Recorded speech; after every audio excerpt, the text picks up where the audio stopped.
आता आपण पाहू फोटोशॉपमध्ये नवीन फाईल कशी तयार करतात. तर सर्वात अगोदर फोटोशॉपला ओपन करायचं. आपला फोटोशॉप ओपन आहे, ठीक आहे. आता नवीन फाईल तयार करण्यासाठी फाईल या मेनूवर क्लिक करायची आणि न्यू वर क्लिक करायचं, किंवा त्याचा शॉर्टकट आहे Ctrl+N. यावरती कीबोर्डवरून आपण Ctrl+N दाबून सुद्धा नवीन फाईलचा बॉक्स आणू शकतो.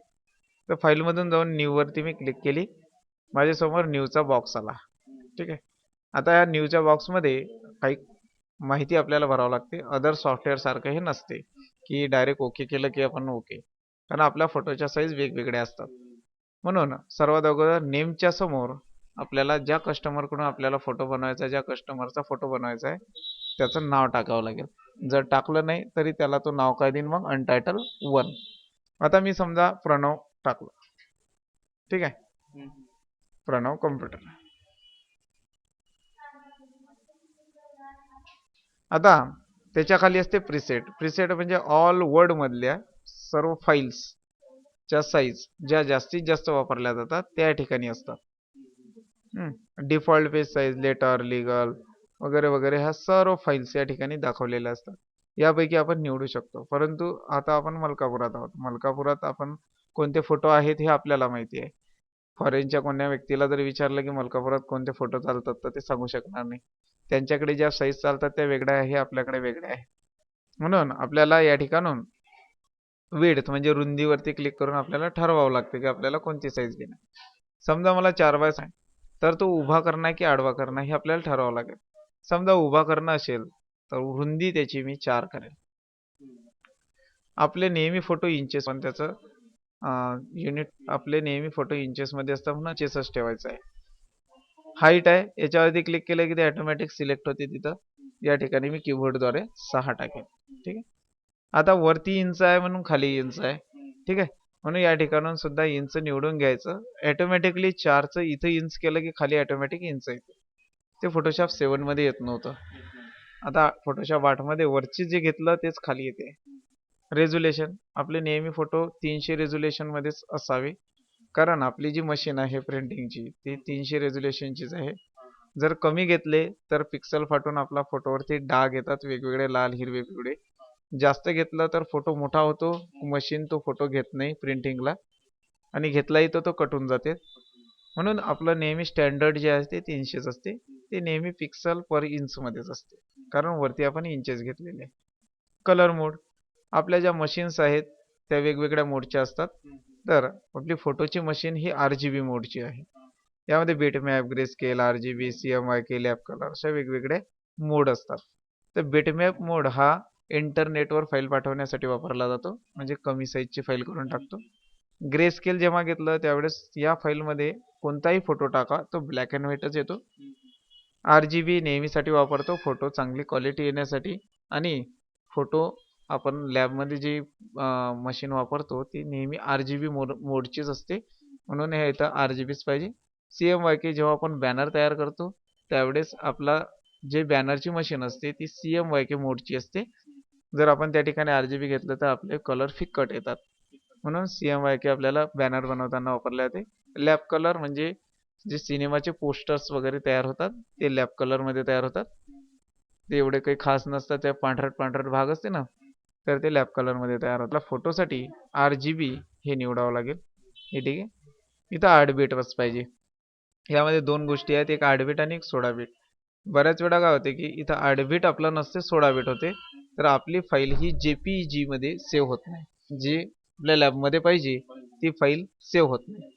8 बीटच तर आपण आपली फाईल JPEG मध्ये सेव्ह करून लॅबमध्ये पाठवू शकतो. आता याच्यात फरक काय असते, 8 बीट घेतलं तर इमेजची साईज आहे 6.18. हे मी 16 बीट घेतलं तर फाईल डबल होते. म्हणजेच मशीन जी आहे ती 8 बीटची मशीन आहे, म्हणून ठीक आहे. म्हणून 8 बीट नेहमी असावी. आपल्याला फोटोच्या मागचं बॅकग्राऊंड काय पाहिजे, सर्वजण व्हाईट वापरतात. जर बॅकग्राऊंड कलर घेणं असेल तर बॅकग्राऊंड कलर निवडा, म्हणजेच या ठिकाणून बॅकग्राऊंडचा कलर येऊन जाईल. नंतर तिसरं असते ट्रान्सपरंट. ना व्हाईट कलर ना ब्लॅक कलर, कोणत्याही प्रकार तयार होते. या ठिकाणी ऍडव्हान्स मध्ये हे फाईल ठरवून दिलेलं असते कंपनीने, ते जसंच्या तसं ठेवायचं आहे. आणि आपल्याला स्क्वेअरच पाहिजे, चौकोनीच पाहिजे फाईल, म्हणून चौकोनीच या ठिकाणी. ॲडव्हान्सच्या खाली काहीही प्रकारचं ढवळाढवळ करायची नाही, नाही तर प्रिंटिंगमध्ये क्वालिटी बोगस येते किंवा ते कलर्स आपले जे मॅच केलेले आहे ते दिसत नाही. हे सर्व सेटिंग झाल्यानंतर आपण ओके बटनावर क्लिक करायचं. आपली 4x6 ची फाईल तयार होईल. ठीक आहे. आता 4x6 ची फाईल आपली तयार झालेली आहे. या ठिकाणी RGB मोड आणि 8 बिट लिहिलेलंच आहे. ठीक आहे. जी सेटिंग आपण तिथे केली ती या ठिकाणी आलेली आहे. पण या ठिकाणी प्रणव कॉम्प्युटरच्या नंतर @25% लिहिलेला आहे. 25% याचा अर्थ असा होतो की या फाईलचा जो व्ह्यू आहे, झूम आहे, तो 25%च आहे. याला 100% नाही आहे. कारण फोटोशॉप जेव्हाही त्याची फाईल तयार करून ठेवते त्यावेळेस तो किती मोठं आपला एरिया आहे त्यानुसार त्याला कॉम्पॅक्ट करतो. बऱ्याच वेळा आपण आता जर 8/12ची फाईल घेतली, या ठिकाणी मी 8 लिहिलं आणि खाली 12 लिहिलं, 300 रेझोल्युशन बाकी जशीच तशी सेटिंग आहे आणि ओके केलं तर दोन्ही फाईल तुम्हाला सारख्या दिसतील. ठीक आहे. परंतु ही 4x6 आहे आणि ही 8/12 आहे.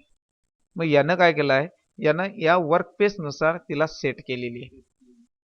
ठीक आहे. आता मी या ठिकाणी 2x3 घेतली तर त्याच्यापेक्षा मोठी दिसेल, कारण तो त्यानुसार त्या फाईलला ठेवते. पण यामध्ये कन्फ्युजन व्हायचं नाही आहे की बा ही फाईल छोटी आहे आणि ही फाईल मोठी आहे, तर मग ही तर दोन्ही सारख्याच दिसून राहिलेल्या आहे.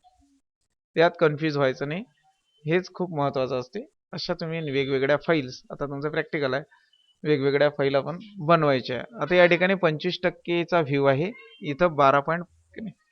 आणि म्हणजे जे काही साईज वगैरे सर्व या ठिकाणी दाखवलेले असते बा 12.5%, 24.7 MB ची ही फाईल आहे. आणि ॲडिशनल ऑप्शनसाठी शिफ्ट वगैरे डावा आहे, स्टेटस बारवरती दाखवत असते. जी फाईल आपली ॲक्टिव्ह असते, म्हणजे ज्या फाईलवर आपण काम करत असतो ते डार्क निळी असते, ज्यावरती आपण काम करत नसतो ते फिकट निळी असते. म्हणून जेव्हा फोटो आपण उचलतो त्यावेळेस इकडे तिकडे टाकत असतो त्यावेळेस ते निळं आहे किंवा नाही, म्हणजे जे सिलेक्ट आहे किंवा नाही हे पाहून घ्यायचं. नाही बऱ्याच वेळा तिथली इमेज आपल्या या ठिकाणी येत नाही, याचा अर्थ आहे की ते सिलेक्शन नसते. आणि फोटोशॉपमध्ये सर्वात जास्त महत्त्वाचं असते सिलेक्शन, म्हणून या ठिकाणी हे महत्त्वाचं आहे. आता आपण प्रॅक्टिकल करूया.